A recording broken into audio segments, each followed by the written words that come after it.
ایک صحابی حضور کی خدمت میں حاضر ہوئے، عرابی تھے، دیہات کے رہنے والے تھے۔ انہوں نے حضور کی بارگاہ میں ایک بات عرض کی کہ حضور، اسلام کے حکام تو بہت سارے ہیں، آج بھی اگر آپ دیکھیں تو کتابیں بھری پڑی ہیں۔ پھر حضور ارشاد فرماتے تھے، صحابہ اس کو سنتے تھے، محفوظ کرتے تھے، آگے بیان فرماتے تھے۔ ان کا بہت سارے احکام ہیں اسلام کے، میں ایک دیہاتی شخص ہوں، مجھے کوئی ایک بات ارشاد کر دیجئے جو میرے لیے کافی ہو۔ تو آقا کریم نے اس شخص کو ایک بات ارشاد کی، فرمایا کہ ان تموتا ولسانک رطب من ذکر اللہ، تو اس حالت میں فوت ہو کہ تیری زبان اللہ کے ذکر سے تر ہو۔ 100 باتوں کی ایک بات ارشاد فرما دی، ان تموتا ولسانک رطب من ذکر اللہ، تو اس حالت میں انتقال کرے کہ تیری زبان اللہ کے ذکر سے تر ہو۔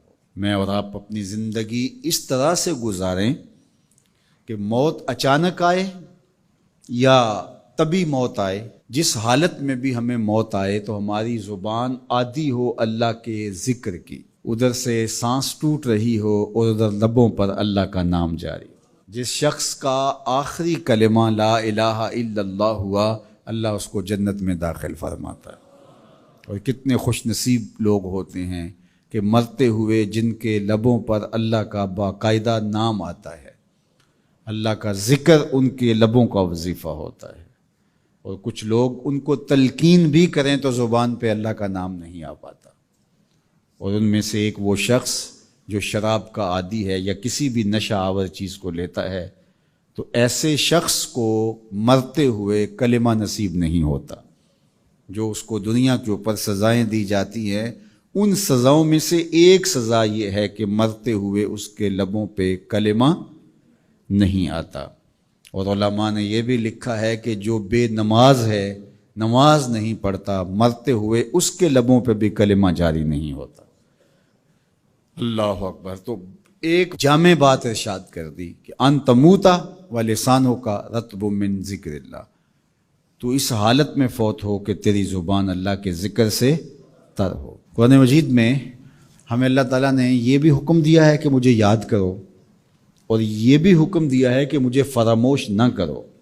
وَلَا تَكُونُوا كَالَّذِينَ نَسُوا اللَّهَ فَأَنسَاهُمْ أَنفُسَهُمْ أُولَٰئِكَ هُمُ الْفَاسِقُونَ، ان لوگوں کی طرح نہ ہو جانا جنہوں نے اللہ کو فراموش کر دیا، اللہ کو بھول گئے۔ جب کوئی خدا کو بھول گیا تو خدا پھر اس کو فراموش کر دیتا ہے، اور اس کی سزا کیا ہے کہ وہ خود فراموشی کا شکار ہو جاتا ہے، وہ اپنے آپ سے بھی آگاہ نہیں رہتا۔ تو ہمیں جو حکم دیا گیا وہ ہے اللہ کو یاد کرنے کا۔ تو یاد کرنے کا ایک مفہوم یہ ہے کہ اللہ جل شانہ کی اطاعت کی جائے، اس کی فرما برداری کی جائے، اس کے احکام پر عمل پیرا ہوا جائے، نہ یہ ہے کہ اس کے احکام کو فراموش کر دیا جائے۔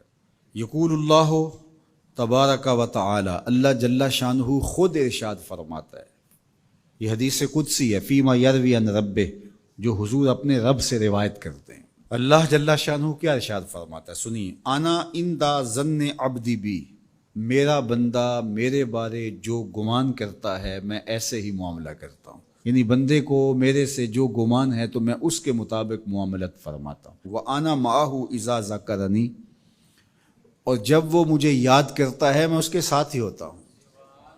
جب میرا بندہ مجھے یاد کرتا ہے تو میں اس کے ساتھ ہوتا ہوں۔ فَإِذَا ذَكَرَنِي فِي نَفْسِهِ ذَكَرْتُهُ فِي نَفْسِي، جب وہ مجھے اپنے دل میں یاد کرتا ہے تو میں بھی اسے اکیلے یاد کرتا ہوں۔ کتنی بڑی بات ہے کہ کسی کو رب یاد کرے، اللہ اکبر۔ کہا جب وہ اکیلے مجھے یاد کرتا ہے تو میں بھی اس کو اکیلے یاد کرتا ہوں۔ وَإِن ذَكَرَنِي فِي مَلَئٍ ذَكَرْتُهُ فِي مَلَئٍ خَيْرٍ مِّنْهُمْ، اگر وہ مجھے مجمع میں یاد کرتا ہے، لوگوں کے ہجوم میں یاد کرتا ہے، تو میں بھی اسے مجمع میں یاد کرتا ہوں جو اس مجمع سے بہتر ہے، اس اجتماع سے بہتر ہے۔ یہاں نیک بد گناہ گار سارے طرح کے لوگ ہیں، لیکن میں فرشتوں کے اجتماع میں یاد کرتا ہوں۔ اللہ اکبر۔ کیا منظر ہوتا ہوگا کہ جب اللہ فرشتوں میں کسی بندے کو یاد فرما رہا ہو، اللہ اکبر۔ اور ایک حدیث میں جو ہے وہ اس کے پھر آگے لفظ جو ہے یہ ہیں، میرا بندہ میری طرف اگر ایک بالشت چل کے آتا ہے تو میں ایک ذرا آتا ہوں، اور میرا بندہ میری طرف اگر 1 قدم آتا ہے 70 قدم آتا ہوں، اور اگر میرا بندہ میری طرف چل کر آتا ہے اتیت ہو ہر والا، میری رحمتیں دوڑ کے استقبال کرتی. اللہ اکبر. تو کتنی کرم نوازی ہوتی ہے جو اس کو یاد کرتا ہے. تو یاد کا چراغ کبھی بھی بجھنا نہیں چاہیے.